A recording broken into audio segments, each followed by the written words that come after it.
Olá e bem-vindos à segunda parte do nosso vídeo de hoje sobre o julgamento às juntas militares. Nos desdobramentos desse julgamento, como nós vimos inicialmente, se permitia que a qualquer tempo se abrissem causas judiciais por crimes de lesa humanidade contra os que fossem envolvidos nele. Somente em 2003, portanto 13 anos depois do governo do peronista Carlos Saúl Menem, outro peronista, Néstor Kirchner, na presidência da República, anulou as chamadas leis de impunidade. A lei do ponto final, que era, como foi chamada popularmente, aquela lei pela qual o presidente Menem disse: olha, vamos botar um ponto final nisso tudo, já se discutiu muito, já se apuraram culpas, o país está dividido, vamos tentar pacificar o país e botar um ponto final nisso. E também a chamada lei da obediência devida, que era aquela na qual oficiais de patente inferior diziam estar cumprindo ordens dos seus chefes que não poderiam deixar de cumprir, uma vez que havia toda uma cadeia de comando. Eu lembro que a alegação só estávamos cumprindo ordens foi a mesma que os nazistas usaram no tribunal, no processo de Nuremberg por crimes após a Segunda Guerra Mundial. Em 2006, houve uma petição formal do governo Kirchner à Justiça para a anulação dos indultos que o presidente Menem havia concedido. E um ano depois, em 2007, a Corte Suprema anulou todos aqueles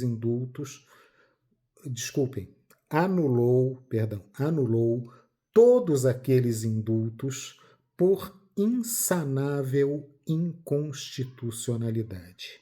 Com isso, os militares que ainda estavam vivos e ainda teriam tempo de cadeia a cumprir voltaram a ser recolhidos às cadeias, o que não impediu que posteriormente se abrissem novos processos, como é o caso da mega causa da ESMA ou o processo de 2008, no qual foram imputados o ex-presidente da República e ex-comandante em chefe do Exército, Jorge Videla, e o ex-comandante em chefe da Marinha, almirante Emílio Eduardo Macera, pelo sequestro e roubo de bebês, pelos quais o ex-presidente Videla foi condenado a mais 50 anos de reclusão.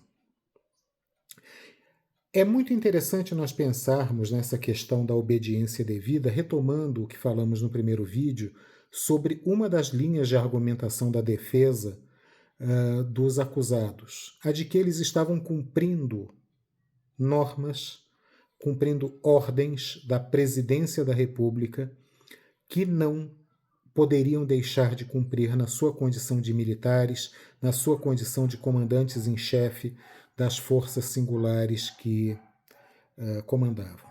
Tá? Eu entendo que tem que existir uma clareza entre o que é a obediência e o que é a moralidade. Isto é, o que é legal, entendo eu, deve ser ou deveria ser necessariamente moral. Portanto, o que se fez, roubo de propriedades, sequestro de pessoas, violação de mulheres, roubo de bebês e de suas identidades, desaparecimento de pessoas, os famigerados voos da morte, no qual pessoas eram dopadas e jogadas sobre o Oceano Atlântico ou o Rio da Prata,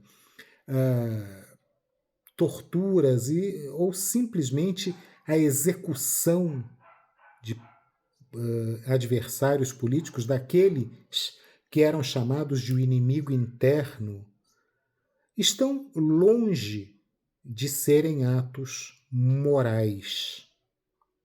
E, obviamente, a justiça entendeu também que estão longe de ser atos legais. Fala-se muito em ditadura militar na Argentina, mas é importante lembrar que foi uma ditadura cívico-militar, empresarial, eclesiástica. Setores da população civil aplaudiram a chegada dos militares ao poder no sentido de eles colocarão ordem na casa. Setores empresariais, evidentemente, anticomunistas e anti qualquer possibilidade de um peronismo mais à esquerda, também aplaudiram a chegada dos mesmos militares. E por fim, mas não menos importante, a Igreja Católica Argentina, em certa medida, abençoou a ditadura militar. Videla e Macera eram católicos conservadores. Videla se orgulhava de jamais ter deixado de ir à missa e comungar. Para que se tenha uma ideia de como essas ligações se davam, Videla pede ao vigário castrense, que era o confessor pessoal de sua mãe, para que fosse a então presidenta Isabelita Perón e pedisse que ela renunciasse, porque assim ela estaria fazendo um bem à nação. Ela se recusou. E ele cumpriu isso muito mais como militar e como anticomunista do que como sacerdote. Há relatos de que sacerdotes presenciavam, assistiam cenas de torturas, da maior barbaridade moral à qual um ser humano pode descer. Lá estavam eles. Houve, sim, claro, vozes dentro da igreja que se opuseram. O padre José Mujica foi um deles e foi executado. Ele, que trabalhava nas favelas periféricas de Buenos Aires, foi morto pela AAA, pela Aliança Anticomunista Argentina. Alguns bispos protestavam, mas muito timidamente, contra os abusos, contra as barbaridades. Eu acho que abuso é muito pouco para definir o que foi feito durante a ditadura. Então, protestaram contra as barbaridades feitas, mas foram vozes muito pontuais e vozes muito isoladas. E já que falamos de julgamentos, eu gostaria sempre de estabelecer esse paralelo. No julgamento às juntas militares, todos os comandantes assumiram a responsabilidade por todos os atos praticados, isentando de qualquer responsabilidade os seus subordinados, o que foi um argumento que, claro, a justiça obviamente não podia aceitar. Se pensarmos no julgamento do núcleo central da trama golpista do 8 de janeiro de 2023 aqui no Brasil, nós vamos ver que o comportamento foi diametralmente oposto, onde um ex-presidente da República, ex-ministros de Estado, pessoas que eram próceres na administração bolsonarista, se excusaram de qualquer responsabilidade, imputando aos seus subordinados ou mesmo ao povo simples, ao povo brasileiro, a responsabilidade por aqueles atos, permitindo-se, inclusive, o senhor ex-presidente fazer uma piadinha, uma brincadeira com o ministro Alexandre de Moraes, relator do processo.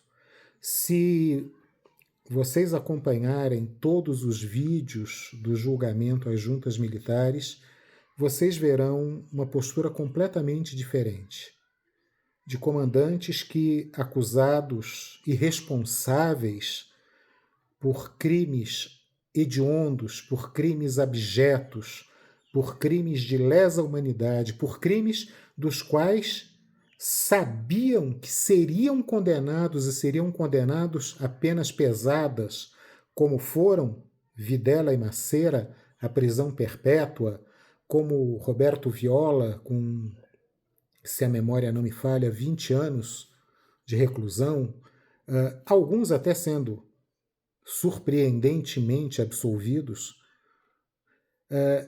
em momento algum eles se dispõem a qualquer tipo de piada, porque entendiam a seriedade, a gravidade do momento e daquele tempo histórico. Então vejam que, por mais abjeta que seja uma pessoa, por mais baixa moralmente que ela tenha sido, a níveis mais profundos da degradação moral humana que ela tenha descido, ainda assim, ela pode manter a dignidade. Enquanto que alguns são indignos na ocupação do cargo, indignos quando deixam o cargo e mais indignos ainda quando julgados pelos crimes que cometeram após deixar o cargo. Fica essa a minha modesta reflexão para todos nós e, junto com o promotor Júlio César Estraceira, devemos dizer uma frase que não é nossa e, diria eu, não pertence mais somente à nação argentina, ao povo argentino. Pertence a todos nós que amamos, que defendemos, que lutamos pela democracia. Nunca mais. Muito obrigado a todos.